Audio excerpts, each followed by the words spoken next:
All right, it looks like we have everybody to call the meeting to order and begin. So I will ask Ms. Parkman to do a roll call, please.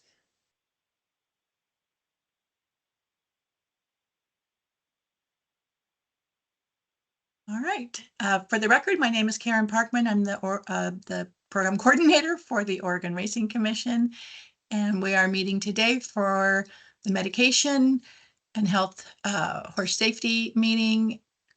And I'm going to call roll. Lindsay Fowler, Commissioner Lindsay Fowler, Present. Commissioner Harvey Stein, Here. Director Connie Nguyen. Here. I think that concludes it. Great, thank you. I suppose for the record, I probably should have introduced myself to begin with. This is Commissioner Lindsay Fowler. And I believe there is no old business to discuss. So we can go right into, no, I take that back. I need a motion to approve the agenda. I would like to add one additional item to the agenda, which Okay. is discussion on AMR requirements, vehicles. It should have been on here. I just didn't even think about the fact that it's a safety issue. Gotcha. Is it okay if we add that item to the end? Perfect. Okay, great. Then with that addition, is there a motion to approve the agenda? Move to approve. Second. All in favor? Aye. Okay, agenda approved. Now we can move on to the new business, and it looks like the first item on our agenda, it was requested by Commissioner Stein, so I'll be asking him to explain a little more. But this is regarding jockey payout. So Dr. Stein. Yes, according to the rules, the jockey fee is payable after the race, after the jockey weighs out. And I'm concerned that it actually is sending a bad signal in that a jockey, in order to earn his mount, has to ride the horse. He has to race the horse. And during the warm up, if the horse is lame or let's say sore, not absolutely lame, but sore, in order to earn his mount, he has to ride that horse according to the rules in order to be paid. I remember decades ago when the rule in California was the jockey mount was earned upon leaving the paddock. And to me, it makes sense that a jockey goes out for 8 to 10 minutes, is riding the horse. He could get thrown off the horse. And according to this rule, he doesn't get his mount. I'm also concerned that a jockey would be hesitant to pull a horse if in the warm up the horse is somewhat sore, and he may ride the horse. He may ride him carefully. He may not push the horse. And in many ways, that's an opposition. That's a contradiction in the rules that a rider should ride a horse to his best abilities to, seek the best placement possible. So those are contradictions. And I would hate to have rules that disincentivize a jockey from scratching a lame horse merely to earn the jockey fee. I think that's a very good point that you make. Does anybody else have any opinions on that? I think it's a really, really good point. I think one thing to consider, and playing devil's advocate, so I completely agree with Dr. Stein on this. I also see, because we have a very small jockey colony, and these guys are mostly doing, and women are doing the morning exercising too. I just hate to see jockeys taking mounts on horses they know are not sound. Right now, when we have draws in the morning, a lot of jockeys are like, no, I'm not riding that in a race, and they won't take them out. And if they're still going to get paid if they leave the paddock, I feel like I don't know how to fix the problem here, or make a solution for it. But I'm worried that they might just take them out knowing that if they leave the paddock on the horse, then great, I got paid. And we scratch the horse in pre-race, right? So just devil's advocate there. But I agree that, I have seen it a lot, and especially in recent years, jockeys being unwilling to say, no, I'm not going to ride this now because they're not going to get paid once they're already on the track. Again, I'm posing more problems and not solutions. So sorry about that. I think that's a good point too. If a horse is obviously lame, they're not going to get to the paddock, would be Right. the hope. And so it would be something that would have just come up in a warm-up situation while they've left the paddock. But I see what you're saying. If a horse is exercised that morning, knowing I'm going to get paid if I leave the paddock on this horse, they perhaps be more tempted to just go through that process to get paid. Right. And there is a lot of collaboration, at least there has been in many years ago, between the treating vets and the regulatory vets and the jockeys and the exercise riders, where there's a lot of communication that goes on that happens behind the scenes where it's like, okay, we got to look at this horse a little bit closer, or let's warm it up a little bit more before we flex it for the vet, or things like that, where there's been more collaboration there. And I worry that if the jockeys think that they can just take them out and get paid when they leave the paddock, I don't know what the right answer is. I would say that most jockeys, at least the jockeys I've known, don't want to get a reputation as one who scratches a horse. Absolutely. And so that, that is a big, that big plays thing. into it. We also have a situation, let's take a sound horse, and the jockey's warming it up, the horse bolts, jockey ends up on the ground, and should get for all paid. for all his bumps and bruises, he gets nothing. Yeah. That's a I don't very have good point. I don't have a good solution, but I think this is a good conversation.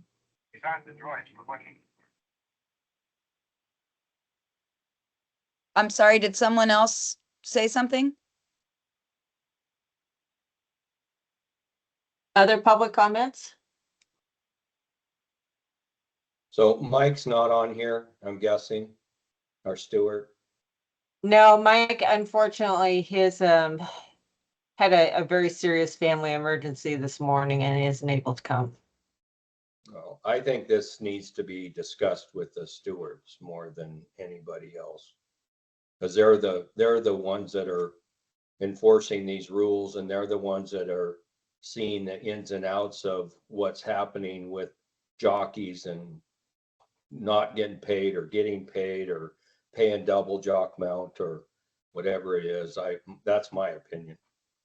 And that's something that I noticed, like even in Grants Pass and everywhere else. As long as the jockey leaves the paddock with the horse, the stewards usually let them get paid. I mean, it's a trend I've seen. I've never seen, I never heard a steward say don't pay the rider if they mounted the horse. Oh, Yeah, I haven't seen that either. So that's why I think the stewards need to be involved in this discussion. great. Well, then I think we can table this discussion and bring it back up when we've got Mike on the line. Is that appropriate? May Yeah. I recommend that I will talk to Mike if he's not able to come to the commission meeting and get his opinion, and if he agrees with the two of you, we go ahead and bring it up at the full commission, and I will let you know in advance. That sounds great. Okay, then moving on to the next item of our agenda, clarification on riding the horse to the finish line. This sounds kind of similar to what we were just talking about. Dr. Stein, did you have something different from the other conversation? Well, what I see is contradictions in the rules. And, on the one hand, we want a jockey to ride a horse out. And mainly that's in a sense, for the public. But I've seen where jockeys will continue to ride a horse when they have no chance of making any money for anybody because the rules require them to ride. And, if a horse is no longer in contention for any money, and this is not just in the, parimutuel wagering, but, for, fifth place check or something, there's no reason for them to persevere with a horse that is hopelessly beaten. And I find that the rule is contradictory to that. That it says even if the horse is not in contention for any money. And I think we put jockeys in a very precarious position where we've got all these whipping rules and we have, wagering on, trifectas and superfectas and I don't know if there's pentafectas in Oregon, but we're putting them in a position where if they're not riding a horse hard, that we're asking them to make in a sense, to make the decision. And I just don't think it's right for us to have rules that put them in this position. We have the whipping rules. We know they shouldn't be, but when a horse doesn't respond, which is part of the whipping rule, then what alternative is for them except to just sit on the horse, grab him up, and finish the race so that the horse and the rider come back safe? It's just the way the rule is written, and I really find that contradictory to what we're asking jockeys to do. I'll call on you next, Rod, Okay. but what I envision with your talking about this is, let's say you've got a group of 8 horses that leave the starting gate and 4 jockeys just pull up in the middle of the race because their horse isn't gonna have a chance to win. I mean, I don't know what that does to the people that bet on a long shot or the rest of the field of horses. I don't know. That's my opinion. Go ahead, Rod. I have the same comment. You just can't have a horse just because a horse isn't in contention. I don't think the rule is to ride the horse as hard as you can to the finish line. It's just that you're supposed to finish the race and not pull up in the middle of the race and cause any other issues or problems unless your horse is really hurt or something. So Yeah. that's the way I interpret it. And I think that's the way the rule is followed. And maybe there needs to be some, if you want some clarification or something added to that or something that like only, you don't have to ride them hard to the finish line, but you have to finish the race if the horse is able to finish the race. Dr. Lombard? My comment's quick but twofold. I think it's back to having a steward part of this conversation for sure, and an understanding of what's been done so far. And then to add to the previous item on the agenda, I think maybe there should be a little bit of sit down time with every new jockey colony and all the race meets at the beginning of the meet to just be like, here are our expectations. Here are the actual rules. Here's safety stuff that we need to talk about. And it doesn't have to be long, but it does have to involve many members. And I would hope that, both the trackmen that are working those tracks that day, maybe some HBPA members, whoever's running the track, and the jockeys sit down, and veterinarians sit down and just say, hey, here we are at the beginning of the meet. here are the rules, just in case you're out of state or don't know, and whatever else. So this is happening, but not as widely as what Dr. Lombard has mentioned. Our stewards do meet with them, and I certainly would support expanding that. I think it's I think worthwhile. that's a great idea.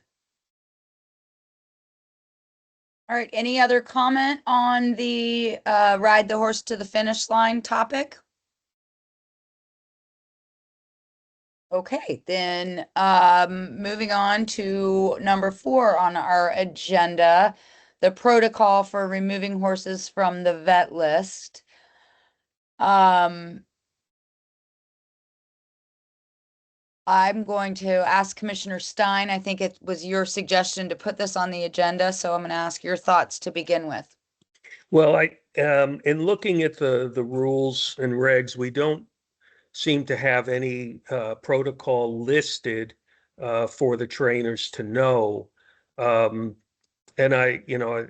talking with Dr. Lombard, there is an issue when you have, 3-day meets and then you go to another place. It's not like there's a whole lot of opportunities for horses to get off the vets list. The general protocol at the most racing circuits, whether it be Emerald or any place nearby, they have to work to get off the vets list, and they generally need to have blood taken and can't enter until that blood comes back, and these various things. And I think we need to have some sort of protocol in place that all trainers know when they race in Oregon. This is the policy. And it may not match other states, but we're in a different position by the way that our race meets are conducted. So, and the other issue with the protocol has to do even with entering horses, and this has to do with the whole entering system, which I'm not familiar with here, and how that is flagged if a horse is on the vets list from, let's say Washington or California. Is Jerry on the phone or with us? Jerry Cole is the racing secretary. Jerry had a doctor's appointment. He initially said he could make it, then he said he would join as soon as he got done. So we might want to come back on this issue Yeah. if Jerry's able to get in. He said it'd be That's at great. least 10:30 before he could get on. Okay. So maybe when he gets on, somebody can get my attention and we can move back to that. Malia, you looked like you might want to say something. Oh, I was just gonna say, having worked with Dr. Everman in the test barn, that protocol of taking the blood and doing a work off was utilized at Grants Pass Downs. Now, Grants Pass Downs was the only place in Oregon where horses could get worked off. They couldn't get worked off on the fair circuit. So I think the biggest issue, though, was horses in other states being on the vet list. There was issues with identifying those horses and those horses getting into races. And then there's the added issue of if a horse goes on the list for being scratched by the veterinarian at one of the fair meets, where could they possibly work off before they go to the next meet? And so figuring out a protocol that doesn't require a horse to work to rerun, but is looked at and examined by a veterinarian prior to being taken off the vets list. Because what was happening was horses put on the vets list, say, you're on the vets list for 10 days, no work. And then after 10 days, you're automatically off the vets list, but you haven't been looked at again. And making a horse work immediately before entering a race. And mostly this happens between Prineville and Tillamook, because there's no Grants Pass there in between for them to work off. But the horses have 4 or 5 weeks, but they need to be looked at before they're automatically off the vets list. And so that's part of the conversation, but also the procedural admin side of it for the racing secretary to know where is this horse on the list and what's been done to get it off the list. It's a lot of procedural stuff that I think can be done easily. We need the protocol. Sounds like this topic needs some further discussion, and then possibly discussion with the full commission. Connie, do I need a motion? What do I need to do if we want to discuss it further? Since we can't technically vote on anything officially here anyway, Yeah, I would just say bring it up to the bigger committee. I would actually even go as far as to say, since we don't have a vet right now, that we consider paying Dr. Lombard for a couple hours of her time to write up the protocol. I think that's a great idea. I think. I Since put she that keeps together. volunteering to work, we should pay her occasionally.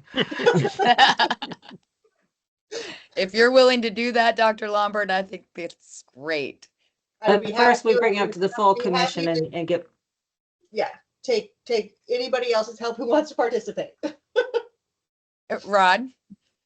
The only part of this that's kind of been a miss and hit and miss on the whole vet list thing is actually at all of the race offices that there isn't always a vet list put up. And that's really the key for everybody to know if their horse is on a vet's list or not. That at each race meet, between the racing secretary and the state vet, they need to make sure that that's up to date and that's posted all of the time. And there's some other stuff. I mean, we don't need to go into the weeds here, but there's some other stuff that was very much missed at the fair meets this year when horses were on a HISA list because they had been injected recently or something like that. Like that it's also back to my point about meeting with the jockeys. It's educating and informing the horsemen is something that we all need to work on better. So we're all on the same page. Great. Well, I will look forward to your draft. Anybody else want to say anything on this topic before we move on? yeah, before you start working on that, Dr. Lombard, let's bring it up to the full commission Oh, first. gotcha. And Okay. then we'll solidify that everybody's okay with that, and then we'll go forward. And then you and I can work together on it. Perfect. Great. We have a plan. On to field size. A concern about, I'll start. yes, go for it. Let me go ahead and start with this, Commissioner. So one of our owners, trainers brought this to my attention that they had some big concerns about thoroughbreds racing around the sharp turns when they're large field sizes. That's usually not a problem for a lot of our races, but we do occasionally have races where we do have large field sizes. And this person's opinion was that we should at least discuss the possibility of reducing field size to only 8 horses because our tracks aren't big enough. And I'm just bringing this to you for you guys to discuss. Tell me what you think and we'll go forward. Whereas and the difference being that thoroughbreds are running longer races compared to thoroughbreds are running longer races where quarter horses are more direct, so it isn't the same comparison. Is there currently a max field size? Based on the gate size. Yeah, just the size of the gate, and the gate that we have is 10, I believe, at Grants Pass. Gotcha. I Okay. believe Grants Pass is the only one that has a 10. Is that correct, Rod? I think the others are Yeah. all 8. Grants Pass is the only one that has a 10. And Grants Pass was widened to make a 10-horse field fit on Grants Pass. Now, the whole track is not all the same size, but because of thoroughbreds, it doesn't have to be. It has to be all of our races come out of our chute, except for our 6.5 furlong race, which we do reduce that automatically to 8 horses. We don't let 10 horses run around the turn from the 6.5. We Or the only let 870. horses run from the 10 horse field run from the chute, because it's already about 70 feet wide, and that's a normal length or width for a racetrack to do that. And so I don't know who this person is, but there hasn't been any issues, and we've been doing this for 50 plus some years. And all of the tracks regulate themselves based on how wide their track is and how big their gate is. And Grants Pass was designed to have a 10 horse field. And so it's all, in my opinion, it's a mute issue. Rod, are your hook races also limited to 8? Yes. Okay, yeah, so that would be my only other concern would be hook races, but I think you're right, Rod. I think we're all on the same page. I'm not worried about it personally, professionally. Yeah. Anybody else have an opinion on this? Dr. Stein, you have any thoughts? Well, yeah, I did not know that the other fair tracks were limited to 8, and that's kind of standard in Grants Pass. I mean, it really doesn't. I mean, even if you have a 10 horse field, I understand the concern that some horses have trouble in the turns and they might, blow the turns, but that's kind of the nuts and bolts of half mile track racing is you have that. So it sounds like Grants Pass has it, under control, and that's the way they've been doing it. So if there have not been issues at Grants Pass beyond the normal, a few horses not handling the turns, then I don't see where we need to intervene. Okay, so it sounds like, if I'm understanding everybody, there's consensus that this issue is addressed in a way that everybody's satisfied with, and we don't need to discuss it further. Anybody jump in if I'm wrong? Okay, moving on to concussions. Just a discussion here regarding a policy around this. I know there was talk last year about giving the jockeys vouchers to replace helmets after a fall, and is that still going to be happening? Yes, Karen is working on trying to put that program together for this year. Great. So we'll have that. The biggest thing is we've decided the easiest way to do that is through a voucher program. Yeah. So I think Karen has until the end of March to try to figure that out. In addition, I'm going to share my screen real quick.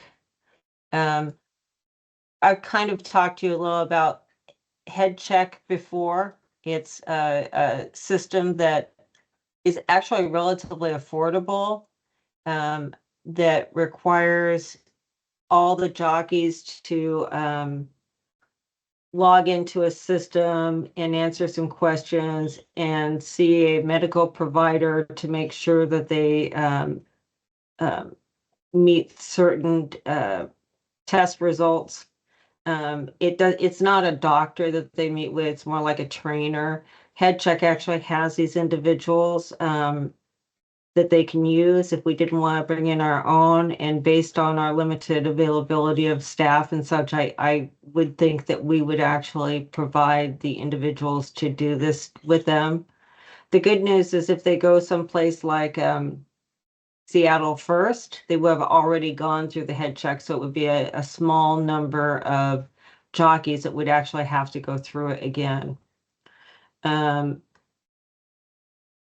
Head Check is also used not just with jockeys, but it's used in several other professions, such as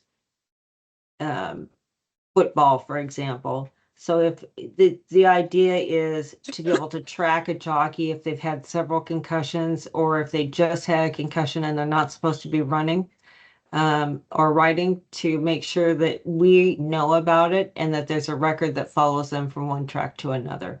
Doesn't cost them anything. We would absorb it because it's a very nominal amount of money and we don't have that many jockeys to begin with. We all know that jockeys will fall off a horse, bounce 4 or 5 times, break both legs, and will still try to get on a horse and ride. So this just gives us a better chance of protecting both the jockeys and the horses. We don't want a jockey who's injured to be there because not only can they hurt themselves further, they can also cause harm to other horses and riders.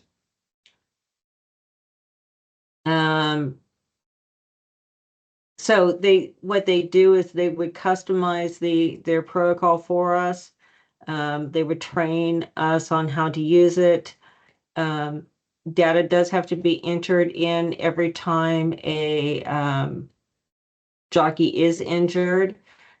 That would be done by I think the best option for us is to have our investigators enter that information in along with their consultations with the medical staff there. And then that all goes to the system and we can track them throughout their process. They also have the ability to, I'm not quite sure how this part works yet though, but they have a form that they can use for insurance as opposed to us manually filling out the form that would look just like ours that would automatically be sent over to the hospital. I'm still trying to figure out exactly how that works. But it could actually help us too, because I know there's been times where somebody's injured and everybody's like, where are the forms? What do we need to do? So that could potentially help as well. So this is really, the idea is, as you can imagine, we want to report it. We want to make sure that we have set contracts in. We want to make sure that they're getting treatment, and we want to be able to clear them before they race again. These are some of the other. Sorry, my dog really wants to give her opinion on this. She apparently is a fan. These are some of the other organizations that are currently using it: USA, CFL, et cetera, et cetera. So that's it. Not a huge presentation, but I would like to see if anybody has any objections to us going forward with this. To me, it seems like I hate to say this, no-brainer. Pardon the pun. So any thoughts or ideas or public comments? This is bilingual. Yes, I did check on that. Would it have every now and again, especially at the fair meets, we have a jockey or two that shows up from out of state that nobody knows, that we're all of a sudden sending them to get their health check before they can ride. Like, is this? I asked about like that. we scramble and we've got 3 hours to get it all done. Like, are we gonna? Yeah, I asked about that. And what we can do is they actually, so they would try to be as accommodating as they can. If we could let them know when the first day of each meet was, they could kind of have people standing by for us. Okay. So we can get someone in as quickly as possible. But it is, we would want to also try to communicate this out as much as possible before the race meets start, obviously. But there's always jockeys that show up from the middle of nowhere that nobody knows. Yeah, so exactly. We just have to fly them in, and they, so I just want to make sure we're not. And I think especially the first year we did this, if a circumstances came up and we couldn't get them in, we just let them ride. Okay. This isn't in rule. This is just a policy that we would be doing. That's my opinion. Okay. No, I love it. I just want to make sure that we figure out what the hurdles are going to be. Yeah. Sounds like a great idea.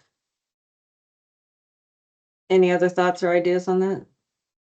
And so our investigators are going to be tasked with a lot of extra work. They will. Okay. But the good news is, here's the good news though, our new database is coming in, which should take some work off of them. Okay. After, there's going to be a little bit of a period where we're going to have a little transition. The new database is going to come in. Nobody's going to know how to use it. Dawn is here, I see. Dawn may be able to help a little bit with some of this, since she's always at the fair meets for the first day or two anyway, because that's when the licensing needs are the most. If they're feeling overwhelmed, I may be calling on Dawn to give a little assistance to help since she knows, how the licensing generally works with our current database. I am more than willing to help wherever needed. So yeah, I can do that. Not that you kind of didn't get thrown under the bus there, but yes, thank you. I didn't see a bus at all. I just want Chris to know that he's not gonna be stuck doing everything on his own. Hey, well, it sounds like that's a good policy. Yeah, Rod. I just have one question. How does that work with our current AMR people and stuff? How do they work together with that? And this is why we set it up. We're setting up the way we are, if provided we do set it up, if everybody agrees on this. There's two different options. One is we train the AMR folks. Not realistic. They're moving in and out all the time. We have different people who are starting, or we have the head check people actually provide the people who do the interviews with these individuals. And then the data can be entered in by the investigators because they will be at all the meets. And the investigators will get the information from the AMR people. So if there's an incident, the AMR people will report to the investigators. I mean, they're there anyways, but still, if there's Right. an incident, that's how. So the head check people don't have to be there for an incident, just for the screening. Yeah, and that's done remotely. They're not Okay. physically there at all. Okay. Because Mm. that would raise the costs through the roof. No, Yeah, it's just a remote, a Teams type call.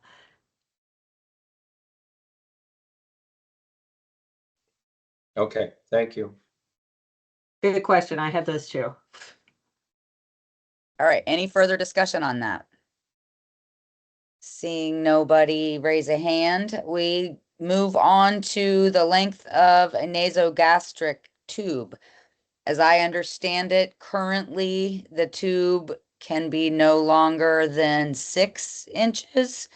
And the discussion or suggestion is that that be changed to 18 inches. And so I'm going to ask Dr. Lombard to speak on this, please. So I think this comes back to nomenclature. No nasogastric tube should be in the possession of any horseman whatsoever. But there is the conversation about if you walk down the shed row as an investigator or a veterinarian and you see a tube in the shed row, is it a nasogastric tube? How's it being used? The reality is most people are just blowing bute. That's what everybody calls it. But they put the bute in the hose that they cut a section out of, and they put it in the back of the mouth and they blow the bute powder to the back of the mouth, right? And horsemen have been getting in trouble in past years for having one that's longer than 6 inches. So we were saying, well, 12 to 18 inches. I mean, you guys, Dr. Stein, you and I can debate this all day long, but 12 or 18 inches to get to the back of the mouth to blow the bute. Now, no nasogastric tube should be used by a horseman ever. It's an orogastric tube that they're actually using, but the tubes look the same. They can be used interchangeably. But I think 18 inches makes it so that horsemen aren't getting in trouble for blowing bute, using the appropriate dose of bute at the appropriate times. And it makes it easier on our investigators to try and split hairs. Dr. Stein, what do you say? Yeah, I don't know. I've never understood really blowing the bute because, It's Oregon. It happens. Every horse gets blown bute. I used to see it at Los Alamitos decades ago. I know people who use bowling guns. Yeah. And that's how they delivered the bute. It's far more accurate. You're not having a powder floating around. So certainly, I don't know. They blow it because they don't want to put the powder in the feed, and then you don't know who ate the feed, and then we switch buckets, and somebody gets a bad bute test or whatever else, right? So that's the argument. So now the question's going to be though, now that we've eliminated or proposed to eliminate butte closer than 48 hours, is that still going to continue? Does that become an issue? They're mean, gonna it still, does- they're still gonna blow butte, and they're gonna blow butte on their training horses. They're gonna have Right. they're gonna have tubes in the shed row. Right. So rather than, but even if they have them in the shed row, what are we saying? We're saying that you don't get in trouble if it's longer than 6 inches. Like that's really, because horsemen have been getting in trouble in other states for having a tube longer than 6 inches, and that's what our rule is right now. So if they have a hose cut off that has some butte particles in it, and it's up to 18 inches, then, fine. I mean, we're not letting them have a nasogastric tube that's, it's not my stomach tubes, right? Right. It's also making it simpler for the investigators to be able to decide, like, okay, 6 inches, I don't know, maybe it's 8, maybe it's 10, maybe it's 12. Like, now, if anybody's seen tubing a horse nasogastrically, that's a problem, and we'll deal with that differently. But Yeah, part of the confusion I'm having is that when I go through and read what are the rules, those that are actually printed, I don't see anything about tubes. I don't see anything about forbidding the use of nasogastric tubes. I don't see that let me find what's it. online. Yeah, I've got, I can Do you have find it it. quick? I've Hang got on. it right here. It's OAR 462-160-0120 sub 4.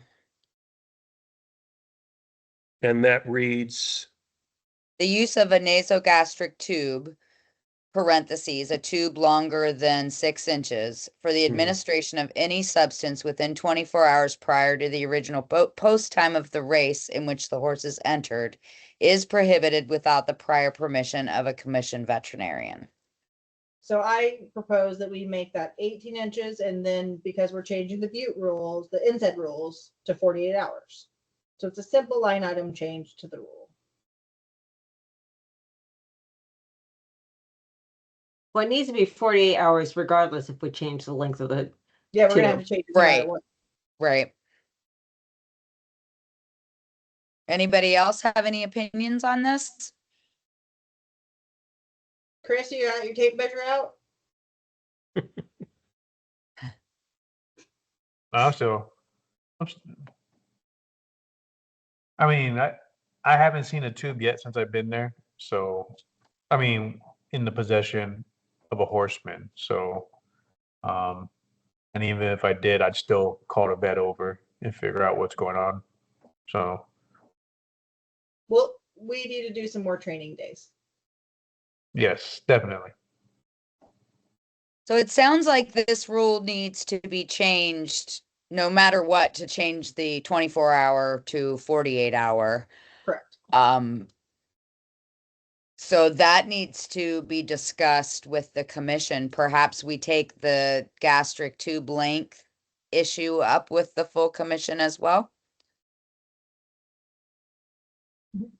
I think that my thought is that the commissioners are going to weigh heavily on whatever Dr. Stein says. Mhm. And maybe this will give Dr. Stein a little more time to think about it. Otherwise, we just stay with 6 inches and change it to 24. 48. 48. Okay, so then does anything else need to be done on that topic at this point, Connie? No, you just need to bring it up in your report. Okay, perfect. Then I will. Let's bring up the point, are there any other 24-hour rules somewhere in the ORC that we need to revise that I am not thinking of? I will do a scan. Okay.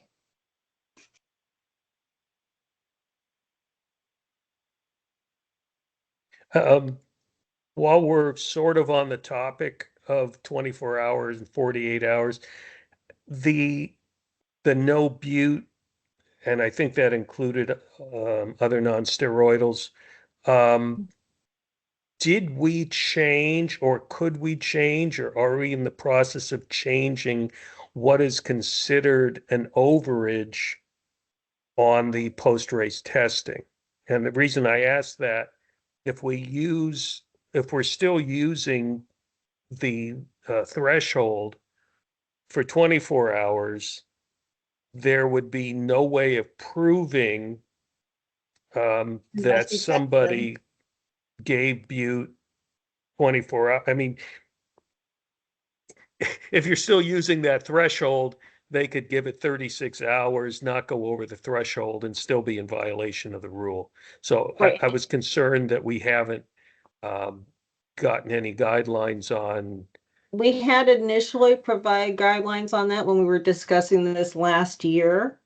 And I know that last time everyone agreed that we didn't need to make that change. I'm completely open to it. One of the concerns, and I think Dr. Lombard will address this, is because these people are giving the butte themselves, they're not very good at being accurate on it. So there's a few things to think about. We could keep it like it is and find out what the doses are actually coming back at and use this first year to just counsel. And then the following year we could change the dose.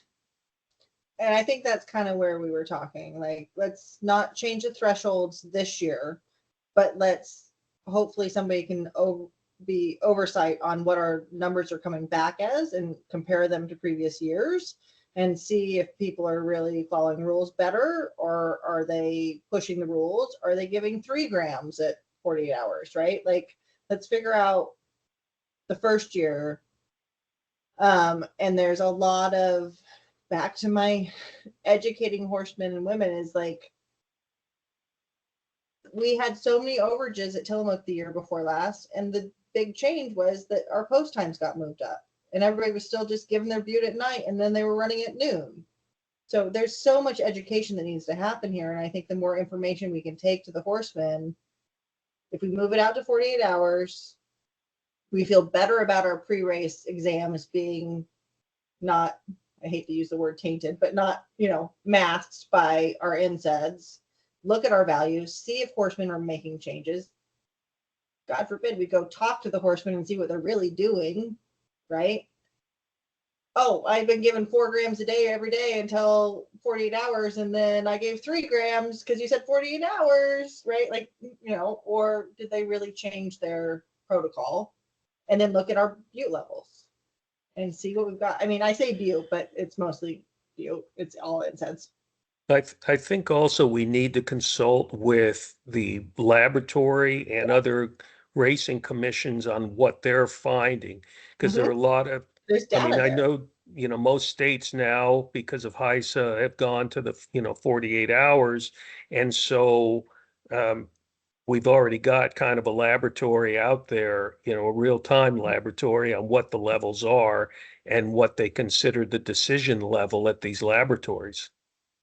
And maybe this is a question for Karen Parkman, but I don't know, would the laboratory share any of their data? I mean, take out horse names and everything else. Can we look at that data? Can we get just, what are our butte levels?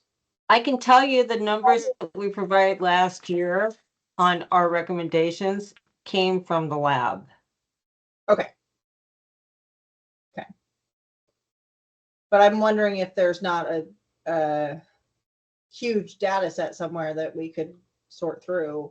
Yeah, I don't know that they would I don't give know if that they to would us, share but it. we can look into it. The other thing is I can go back and I have a subset of, it's a year and a half old, but it's current enough of what several different jurisdictions were doing, and I'll look at those and get that data together for our meeting. That'd be great. Okay. You guys are giving me lots of work. So I know we had some commenting on all of the topics, but I want to make sure that the public gets the opportunity to comment. So are there any public comments on any of the topics that we've covered? Yes. Just a reminder, we had one additional topic. Oh, you're right. I forgot about your topic. I forgot what it So- was. So I'll let you take I it will from share here. it with you. So one of the concerns that we had over this summer was at the Tillamook race.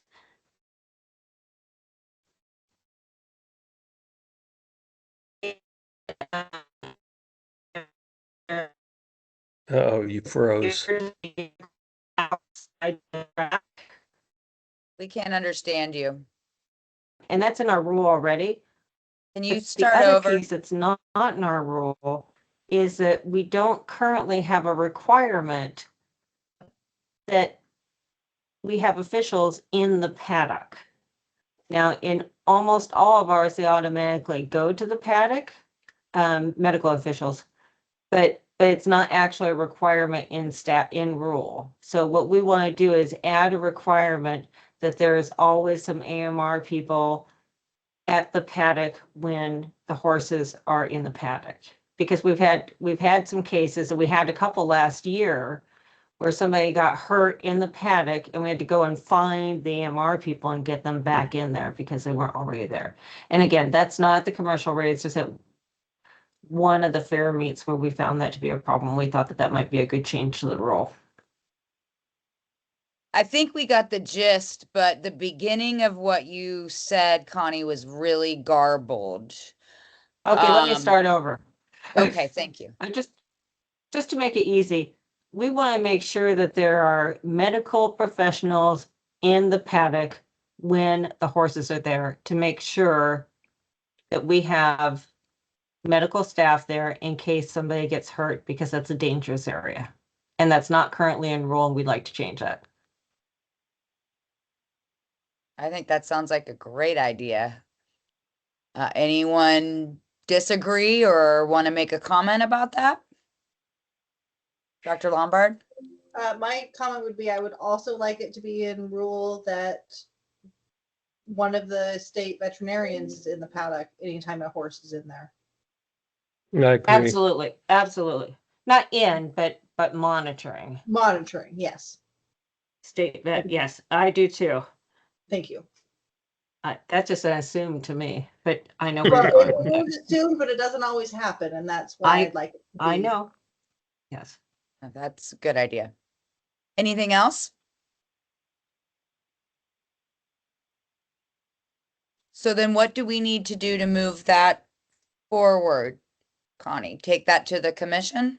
Yeah, well, just mention that we discussed it. I believe I actually already put a rule together with that on, that's on there. I just didn't think to put it on this agenda. Okay, Medical staff at paddock, yes, it's already on there. The only thing I'll need to do, since we haven't sent those packets out, is I will change the language to also include veterinarian, perfect. veterinarian and investigator. Perfect. Okay, then I think now we are at the point of seeing if anybody out there has public comment to make on any of the topics we've discussed, if they didn't speak up earlier.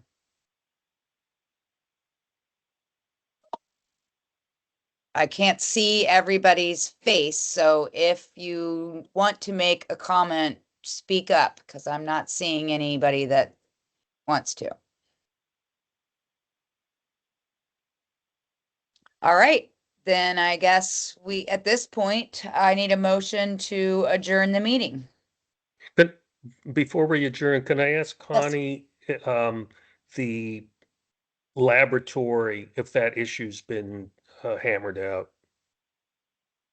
So good question. The laboratory got a 30-day extension to finish up with with their findings that they need to correct.